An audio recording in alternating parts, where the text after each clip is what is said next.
Ahmadiyah mulai berdiri pada tahun 1889 saat Mirza Ghulam Ahmad menerima baiat pengikutnya pertama kali di India. Mirza Ghulam Ahmad membuat kitab Tazkirah yang menjadi buku wajib baca pengikut Ahmadiyah. Isinya adalah kumpulan wahyu yang diturunkan Tuhan kepada Mirza Ghulam Ahmad. Perlahan tapi pasti, pengikut Ahmadiyah meluas ke penjuru dunia. Sejak masuk Indonesia tahun 1920-an, kalangan Muslim telah menolak Ahmadiyah.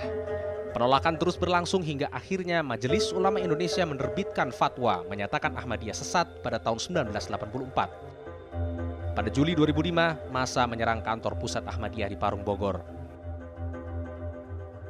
Ahmadiyah merilis 12 pokok ajaran Ahmadiyah awal tahun ini untuk meyakinkan umat Islam bahwa Ahmadiyah tidak keluar dari akidah Islam.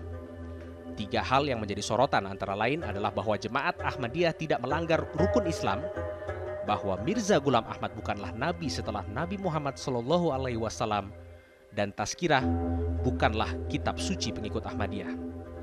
Amin Jamaluddin tidak percaya begitu saja. Bagaimana penyimpangan mereka menafsirkan Al-Quran kita, ya, bahwa Mirza Ghulam Ahmad itu adalah wakil agung dari Rasulullah, reinkarnasi dari Nabi Muhammad. Tidak ada ajaran reinkarnasi itu dalam ajaran Islam. Setelah melakukan pemantauan, Bakor Pakem menyatakan Ahmadiyah menyimpang dari ajaran agama Islam April lalu.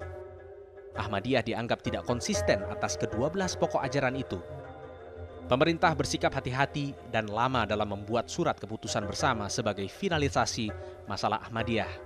Keresahan umat Muslim itu meledak saat massa pendukung Ahmadiyah dan FPI bertemu di Monas.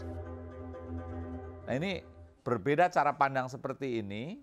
Nah, di lapangan yang satu tidak tahan, ya, dan kemudian mereka melakukan aksi-aksi pemaksaan dengan menggunakan cara-cara kekerasan. Nah, sementara di sini dia kekuatannya adalah argumen yang justru tidak dimiliki di sini. Nah, sehingga di sini mengalami kefrustasian karena dia tidak mungkin melayani dialog.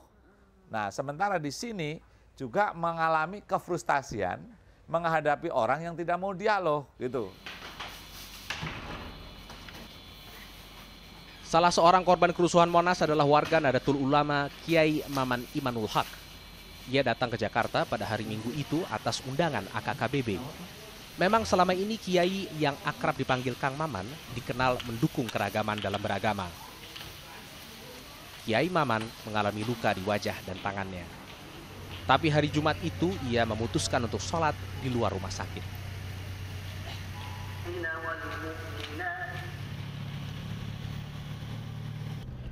Saya harus mengatakan kembali itu. Ini adalah dorongan dari keberislaman saya. Bahwa Islam yang saya pahami adalah Islam yang ramah, Islam yang selalu mengedepankan aksi-aksi damai dan nasionalisme saya bahwa ini hari lahirnya Pancasila, di mana negara ini dibangun oleh komponen yang beragam dan negara ini secara konstitusional menghargai kebebasan beragama dan berkeyakinan. Kiai Maman adalah ketua lembaga dakwah Nahdlatul Ulama Kabupaten Majalengka dan juga anggota Dewan Syuro DPP PKB. Ia memang dibesarkan di kalangan Nahdlatul Ulama. Ia meyakini Ahlus Sunnah wal Jamaah yang mengajarkan Islam damai. Bagi dirinya, hanya Tuhan yang tunggal. Sehingga nilai kebinekaan dalam pluralisme harus menjadi dasar tauhid. Dari awal saya katakan, saya tidak dendam sama sekali kepada siapapun yang melakukan pembunuhan ini. Yang perlu kita pikirkan adalah, kenapa masih ada orang yang melakukan kekerasan? Itu aja, dan itu tugas.